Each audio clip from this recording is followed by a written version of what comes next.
Hey fantasy fans, I'm Marcas Grant. Alongside me here is fellow fantasy geek Alex Gelhar, and hopefully you've been following along this week on YouTube because we've had our first round of fantasy fights. That was where our experts went head to head, and look, you see who's here. Alex knocked out Adam Rank. I took down James Cohen. Now we are here in the championship round. We're going to go head to head on running backs. Still say Marcus of Queensberry rules from the previous rounds, and we want you to vote on the winner of this fantasy fight in the comments section. So here we go. Round one, some top-notch talent, Jeremy Hill and C.J. Anderson. First, we go to the tail of the tape. You see there, Hill with the edge in rushing yards, 1,100 to just about 850. Hill with a slight edge in touchdowns. Fantasy points, not really that far apart as well. Hill, a slight advantage there. So, as we go to the fight here, I'm going to be the nice guy. I'm going to let you go first. Who are you taking? I appreciate you being the nice guy, but I am not going to be a nice guy because I'm going to take a low blow at your man, C.J. Anderson, right away. He had a strong second half of the season, no doubt about that, but you know whose was better?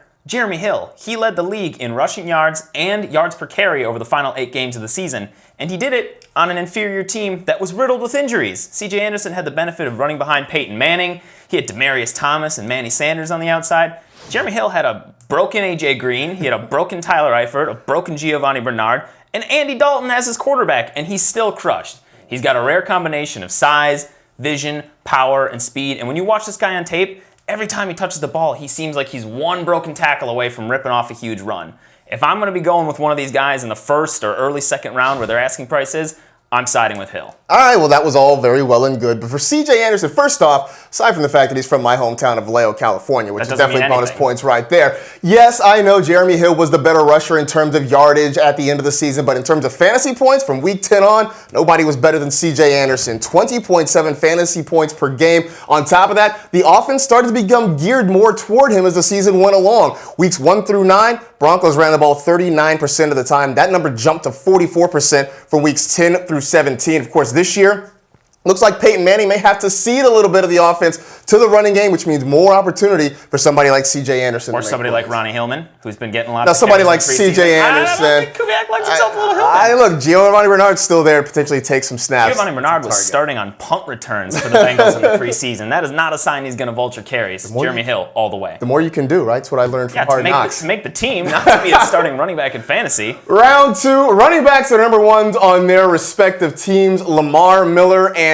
Jonathan Stewart. Once again, we go to the tail of the tape with these two running backs. Guys you can get probably sometime after round 3 or so. And Jonathan Stewart, of course, banged up over the course of his career, but looked really good at times. Still finished behind Lamar Miller in rushing yards, touchdowns as well. Fantasy points, a big gap there. But again, Jonathan Stewart not there for the entirety of the season. So I know how much you love The Daily Show. You know I love The Daily Show. I mean, Jonathan Stewart sailed off into the sunset, let his replacement come in on Comedy Central, Trevor Noah. There's nobody to replace Jonathan Stewart this year. The guy in front of him, D'Angelo Williams, gone. The guys behind him, curtain jerkers. Cameron Artis-Payne, Jordan Todman, not a threat to steal carries. And while Jonathan Stewart's numbers were lacking on the board there, his numbers at the end of the season when Carolina suddenly realized, oh my God, we have a great running back in the backfield, were tremendous. When the team went 5-2 over the last 7 games, including the playoffs, Jonathan Stewart averaged 5.3 yards per carry and scored 3 touchdowns over that span. He's also now, as the feature back, some people think he's a little bit one-dimensional because he had those couple 10-touchdown years early in his career. He proved his versatility in 2011, one of his only other healthier years. It's the only knock against him, but every running back can get injured, when he caught 47 passes for 413 yards. I think in this offense now, without Kelvin Benjamin, they know their bread is buttered in the running game to keep pressure off Cam Newton. They're going to feed Jonathan Stewart early and often, and he could be a guy that could get you 1,400 total yards and 8 to 12 touchdowns. I would love that, except he's going to see a lot of stacked boxes. But you know who's not going to see the box stacked against him? It's going to be Lamar Miller. First off, this is a guy who plays in an offense that has Jarvis Landry on the outside. It's got Kenny Stills to stretch the field. It's got Jordan Cameron in the middle. So now defenses have to worry about that passing game. And now they've got to deal with a running back who has seen his carries increase each season he's been in the league, was over 200 carries for the first time in his career last season. And oh yeah, he averaged 5.1 yards a carry. Those are some hefty numbers. He did it all the while holding off guys like Daniel Thomas and Damian Williams and something named Mike Gillislee. So I think he's the guy you're like, I like this Dolphins offense a whole lot this year, and I love Lamar Miller as the centerpiece of it. I do too. I would like Lamar Miller a lot more if the Dolphins actually liked him. They never put faith in him. They keep bringing other guys in. What's to say Jay Ajayi Or Damian Williams, who's looked great this year, doesn't vulture his carries and touchdowns. Yeah, you could say the same thing about the Panthers, though. They never seem to like Jonathan Stewart for some weird reason. They do now. We'll see how that goes. Finally, the last round of our fantasy fights, and we're taking these next guys to the bank.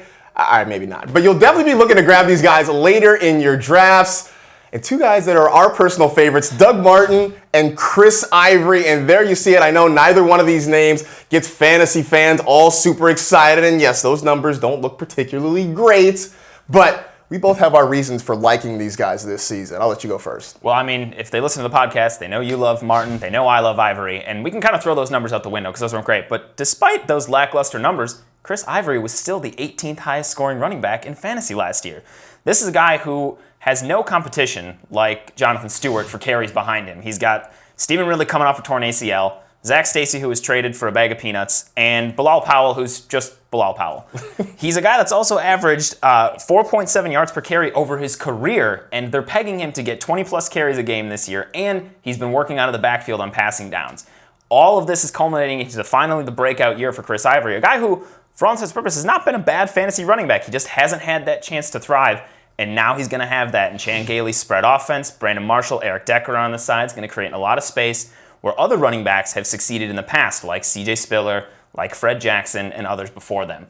I'm all in on Ivory this year, and I've reached for him probably too highly in some drafts, but that's all right. You got to reach for the ones you love. Well, the way you feel about Chris Ivory is the way I feel about Doug Martin. And yes, I know the numbers have not been good the last couple of years. He's dealt with some injuries. And I know if I say we can go back to his rookie year, people are going to discount that. Look, this is about the eye test. This is about looking at a guy who still has burst, who still has ability, and he has shown it. Certainly it helps when you get gigantic holes to run through like that. But to watch him this preseason, he looks a lot more like the Doug Martin we started to see in his rookie year when he was ripping up teams like the Oakland Raiders defensively. They've got some new pieces in the offense there. Obviously, Jameis Winston is the centerpiece, but with the wide receivers like Mike Evans and Vincent Jackson, the big tight end and Austin Seferian-Jenkins, there are reasons for defenses to have to pay attention to all facets of this Buccaneers offense, and it looks like Doug Martin is going to bounce back and start to be the guy you want. And now, a couple weeks ago, this is a guy you could get really late in drafts. That was when he was really nice to target. Suddenly, the value has gone up quite a bit. And you talk about reaching for Chris Ivory.